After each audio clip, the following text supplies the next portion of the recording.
No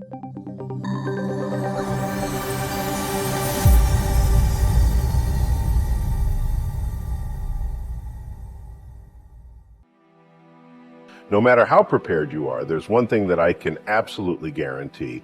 If you're on the river of life, it's likely you're going to hit a few rocks. That's not being negative, that's being accurate. The key is that when you do run aground, instead of beating yourself up for being such a failure, remember that there are no failures in life. There are only results. If you didn't get the results you wanted, learn from this experience so that you have references about how to make better decisions in the future. There's a direct link between self-discipline and self-esteem. Each time you discipline yourself to do what you should do, when you should do it, whether you feel like it or not, your self-esteem increases. This is why there is a direct relationship between self-esteem and persistence. Each time you persist and force yourself to continue on, even when you feel like quitting, your self-esteem goes up.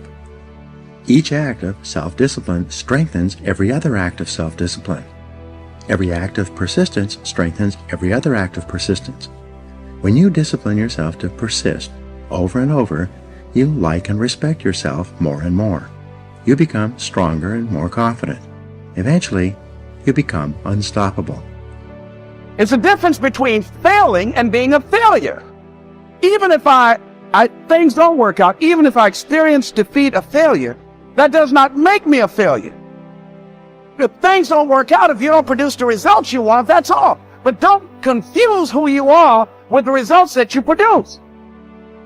It's okay to not be in a very good place if what you're trying to do with that not very good place is make it better. And one of the things I really have learned as a clinical psychologist is that you just cannot believe how powerful incremental progress is.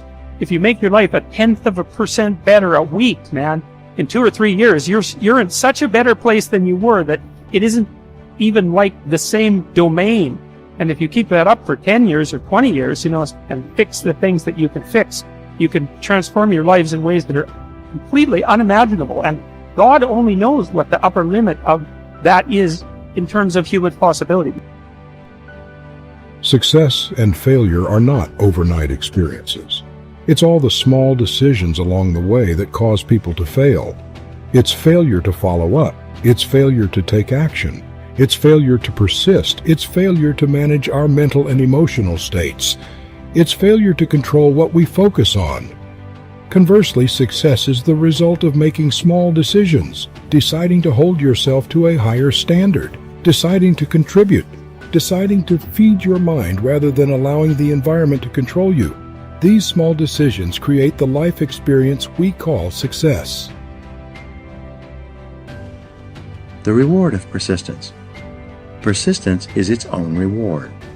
Every time you force yourself to persist on a task, whether it is large or small, you feel happier and better about yourself.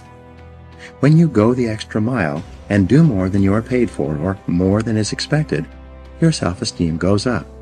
You feel more powerful and in greater control of your life. In your career, when you go the extra mile, you put yourself on the side of the angels. The primary difference between winners and losers in life is simple. Winners never quit, and quitters never win. You can increase your ability to persist by talking to yourself positively. Say these words, "I am unstoppable." Before you begin any major undertaking, pre-program yourself by telling yourself, "I never give up." Before you can achieve anything worthwhile in life, you have to pass the persistence test.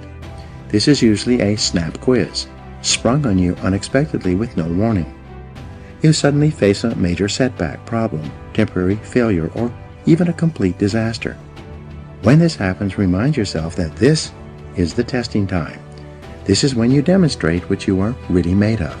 This is when you show yourself and others the strength of your character and your true determination to succeed.